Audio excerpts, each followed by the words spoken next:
Welcome back to my new blog. তো আজকে আমি শেয়ার করব হোলির পার্ট 2 ব্লগ। তো পুরো ভিডিওটা তোমরা দেখতে থাকো। আই হোপ ভিডিওটা তোমাদের ভালো লাগবে। তো এখন বাজে বেলা 12টা, ঘুম থেকে উঠেছি অনেকক্ষণ হয়েছে, তবে সকাল থেকে ব্লগটা স্টার্ট করা হয়নি। আর এদিকে দেখো অনেকগুলো আলু সেদ্ধ করে নিয়েছি, এটা দিয়ে আজকে আলু কাবলি বানানো হবে।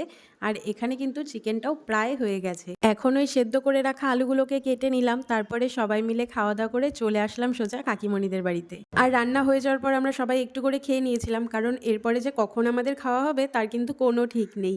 তবে সেটার আর কোনো ভিডিও ক্লিপ নেওয়া হয়নি। যাই হোক, এখানে কিন্তু আমাদের হোলি পার্টির অ্যারেঞ্জমেন্ট ফুল রেডি, আর সবাই চলেও এসেছে। আর হ্যাঁ, হোলির ফার্স্ট ডেটা আমরা বাড়ির বাইরে থাকলেও হোলির সেকেন্ড ডে কিন্তু একদমই আমরা বাড়ির বাইরে বেরোই না, সবাই আমরা বাড়িতেই ভীষণ মজা করি।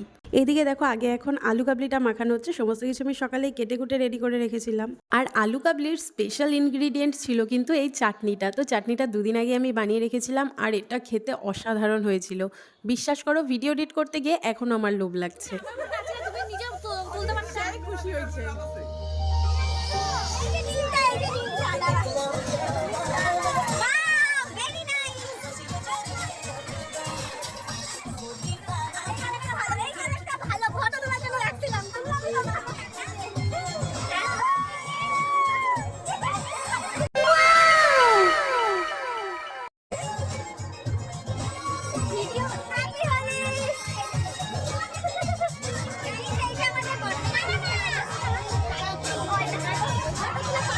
ঠিক আছে, ঠিক আছে, করো করো।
তো এখন প্রায় ওই 7টা সাড়ে 7টার মতো বাজে, আমাদের সবার স্নান হয়ে গেছে। আর মুখের অবস্থা দেখো, রং কিন্তু একটুও ওঠেনি। নিজের মুখ দেখে না নিজেরই ভয় লাগছিল। আর এটা এমন বাজে রং ছিল, প্রায় 1 সপ্তাহের মতো লেগে গেছিলো পুরোপুরিভাবে উঠতে। যাই হোক, আবারও কিন্তু সবাই মিলে চলে এসেছি কাকিমণিদের বাড়িতে, কারণ এখন হবে আমাদের মোমো পার্টি। আর সারাটা দিন ধরে হইহুল্লোড় করার পর সন্ধেবেলা সবাই একটু রেস্ট করে, কিন্তু আমাদের দেখো, আমাদের মধ্যে এতটাই এনার্জি যে এখন বসেছি সবাই মিলে মোমো বানাতে। আর এদিকে দেখো, সবাই কিন্তু মোমো বানাতে ব্যস্ত। তো গল্প করতে করতে কখন যে এতগুলো মোমো বানানো হয়ে যায় সেটা না বোঝাও যায় না। গাইস, আমাদের মোমো খাওয়া শেষ, রং খেলা শেষ, এখন আমরা খেলবো উনো। এই যে আকাশের নিচে বসে আমরা উনো খেলবো। ঠিক আছে, আগে একটু বলে নিবা, সবাই ঠিকঠাক হয়ে বসে গাইস, আমাদের সেকেন্ড রাউন্ড চলছে উনোর। ফার্স্ট রাউন্ডে আমি জিতেছি। ওয়াও, কি ভালো লাগছে। 16 বেশ ভালো। হ্যাঁ 16টা ঠিক আছে। গাইস, আমাদের উনো খেলা শেষ। এখন 12:15 বাজে, আমরা যাচ্ছি বাড়িতে ডিনার করব। আর মহুয়া অভিষেক দা এখন চলে যাবে। বাপরে, আমাদের জোশ ভাবো, এত লাফালাফি কইরে রং চং খেলে, মোমো খায়ে উনো খেললাম 12টা অবধি। বাপরে, সারাদিন গেল। আসছে বছর আবার হবে। এই যে রং খেলার জামা কাপড় তারে ঝুলছে, জামা কাপড় শুকাইতে দেওয়া হচ্ছে। এটা রং খেলার প্রমাণ। আগে তো আরো বেশি থাকতো, এখন তো কম থাকে। আগে তো প্রচুর থাকতো, এখন তো কম। Good night. এই যে গাইস, আমাদের ওই আমার মুখে বেশি রং নেই, তোদের কম। যাই হোক গাইস, এই ব্লগটা এখানেই শেষ আমাদের। আবার আসছে বছর আমরা হোলির ব্লগ করবো। টাটা। আচ্ছা আবার হবে। আমার চ্যানেলটা তোমরা সাবস্ক্রাইব করে দিও পারলে।